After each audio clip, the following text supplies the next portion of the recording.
ना इंटरनेट, ना मोबाईल, ना खिडक्या, तरी नीटचा पेपर बाहेर आला कसा? Door to door paper delivery. देश हादरवणाऱ्या नीट पेपर फुटीचा धक्कादायक खुलासा. कल्पना करा, एक अशी खोली जिथे खिडक्या नाहीत, इंटरनेट नाही, मोबाईल नाही, बाहेरच्या जगाशी कोणताही संपर्क नाही. देशातील सर्वात महत्त्वाच्या परीक्षेची प्रश्नपत्रिका इथे तयार होते.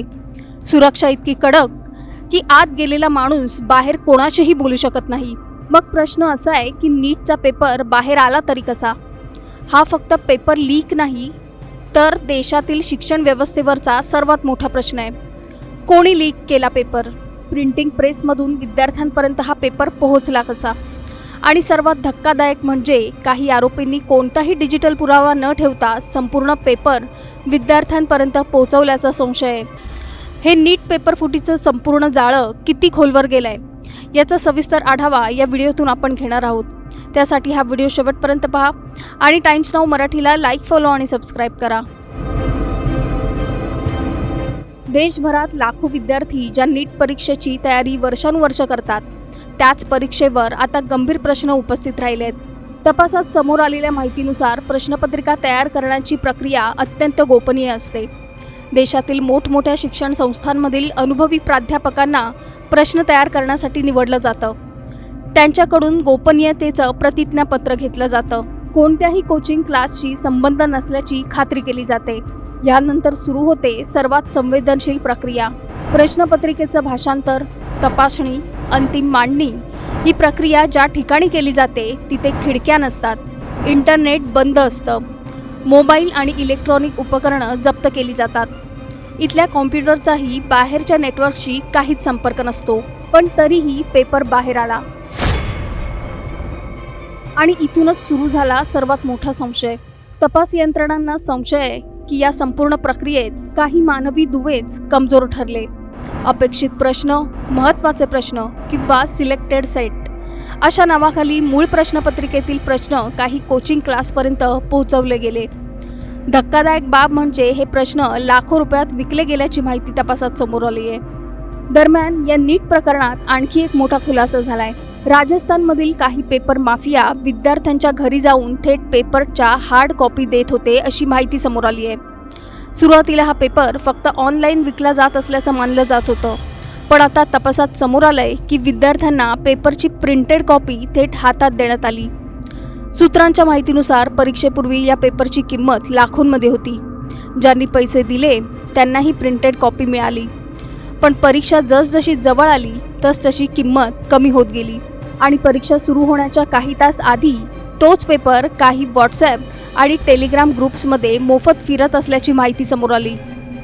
तपासात आणखी एक धक्कादायक माहिती समोर आली आहे. या संपूर्ण रॅकेटचं प्लॅनिंग गेल्या वर्षी दिवाळीपासून सुरू होतं. काही आरोपींनी आधी आपल्या नातेवाईकांचे आणि ओळखीच्या विद्यार्थ्यांचे फॉर्म भरून घेतले. यानंतर योग्य वेळी पेपर पोहोचवण्याचं काम सुरू झालं. तपास यंत्रणांच्या माहितीनुसार प्रिंटिंग प्रेसमधून पेपर बाहेर पडला आणि मग वेगवेगळ्या चॅनल्समधून तो पेपर माफियांपर्यंत पोहोचला. यानंतर लाखोंची डील झाली. काही विद्यार्थ्यांकडून 5 लाख तर काहींकडून 15 लाख रुपयांपर्यंत पैसे घेतल्याचा आरोप आहे. सगळ्यात आधी आरोपींनी स्वतःच्या घरातील मुलांना फायदा करून दिला आणि त्यानंतर हा पेपर मार्केटमध्ये विकायला सुरुवात केली. या प्रकरणात आता पुण्याच्या मॉडर्न कॉलेजच्या प्राध्यापिका मनीषा मांढरे हे नाव चर्चेत आहे. CBI तपासात मनीषा मांढरेंबाबत एक धक्कादायक माहिती समोर आली आहे. त्यांची स्मरणशक्ती अत्यंत तीक्ष्ण असल्याचं तपासात समोर आलंय. म्हणजे त्यांनी प्रश्नपत्रिकेतील प्रश्न लिहून ठेवले नाहीत, मोबाईलमध्ये सेव्ह केले नाहीत, कोणताही डिजिटल पुरावा मागे ठेवला नाही, तर संपूर्ण प्रश्नपत्रिका तोंडपाठ करून विद्यार्थ्यांपर्यंत पोहोचवल्याचा संशय आहे. यामुळे CBI समोर मोठं आव्हान उभं राहिलंय. कारण डिजिटल पुरावे नाहीत, लिखित पुरावे नाहीत, फक्त संशय आणि काही आरोपींची कबुली. तपासात असंही समोर आलंय की गेली अनेक वर्ष एकच विषय शिकवत असल्यामुळे त्यांना प्रश्न लक्षात ठेवणं सोपं जात होतं. आता CBI लिखित पुरावे, आर्थिक व्यवहार, फोन रेकॉर्ड्स आणि कोचिंग क्लासेसच्या कनेक्शनचा शोध घेत आहे. या प्रकरणात आत्तापर्यंत अनेक आरोपींना अटक करण्यात आली आहे. त्यामध्ये शुभम खैरनार, धनंजय लोखंडे, मनीषा वाघमारे यांचा समावेश आहे. तपास यंत्रणा आता मोठ्या कोचिंग इन्स्टिट्यूटच्याही भूमिकेची चौकशी करते. कारण प्रश्न फक्त पेपर लीकचा नाही, तर लाखो मेहनती विद्यार्थ्यांच्या भवितव्याचा आहे, रात्रभर अभ्यास करणाऱ्या विद्यार्थ्यांच्या स्वप्नांचा आहे आणि देशाच्या शिक्षण व्यवस्थेवरील विश्वासाचा आहे. ज्या खोलीत इंटरनेट नव्हतं, मोबाईल नव्हते, खिडक्या नव्हत्या, बाहेर संपर्क नव्हता, तिथून पेपर बाहेर आला तरी कसा? कोण आहे या संपूर्ण रॅकेटचा खरा मास्टरमाइंड? फक्त काही आरोपींना अटक करून हे संपूर्ण प्रकरण संपणार, की अजूनही अनेक मोठी नावं बाहेर येणं बाकी आहे? कोचिंग क्लासेस, प्रिंटिंग प्रेस, आतले कर्मचारी, नेमकं कोण कोण या साखळीत सामील होतं? ज्या विद्यार्थ्यांनी प्रामाणिकपणे अभ्यास केला त्यांच्या भविष्याची जबाबदारी आता कोण घेणार? नीट परीक्षा खरंच सुरक्षित आहे का? तुमचं या संपूर्ण प्रकरणावर मत काय? आम्हाला खाली कमेंट करून नक्की सांगा आणि चॅनलला सबस्क्राईब करा.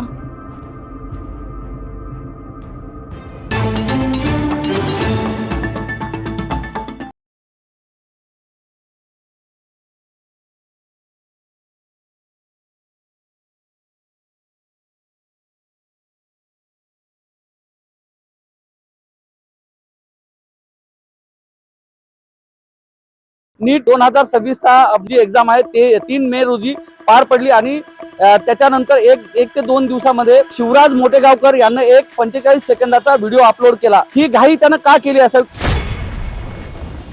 अशोकनगर परिसरातील AIB नावाचं हे क्लासेस आहेत, त्यानं सुद्धा याच पद्धतीची गडबड केल्याचं या ठिकाणी निदर्शनास आलेलं आहे.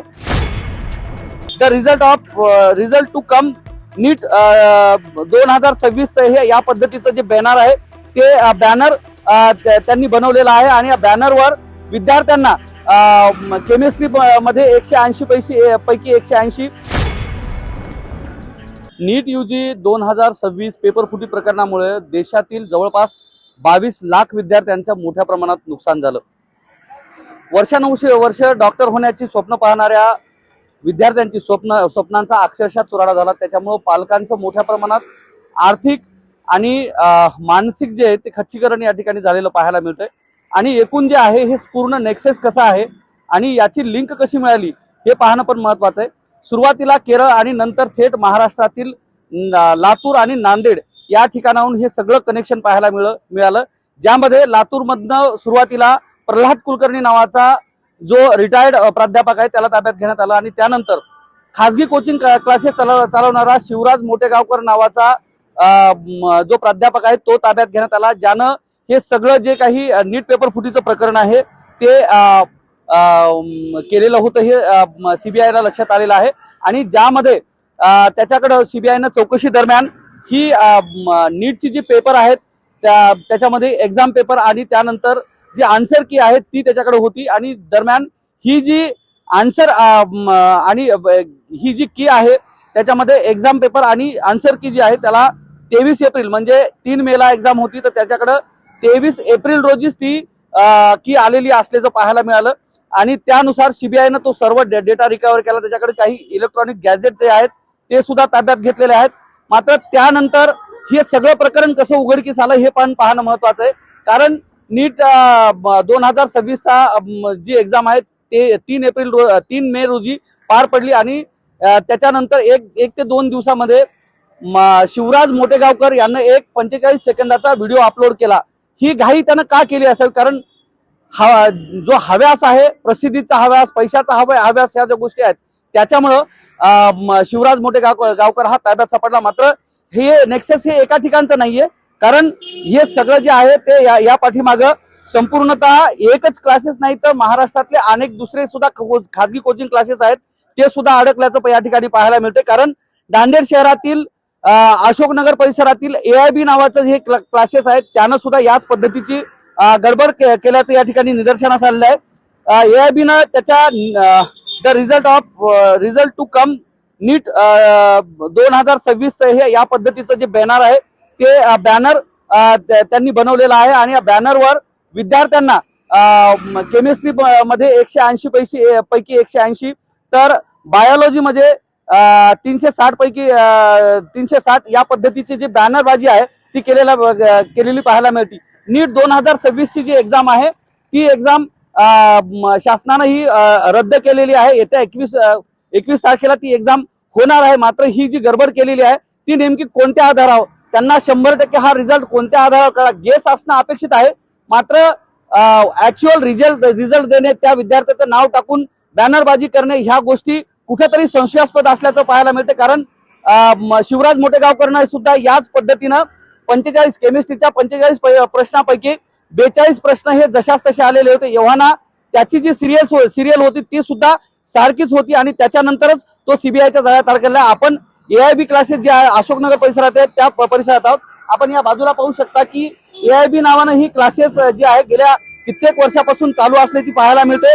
आणि याच AIB न RCC नंतर या ठिकाणी ज्या विद्यार्थ्यांचे मार्क्स आहेत त्या संदर्भात गडबड केल्याचं या ठिकाणी पाहायला मिळते.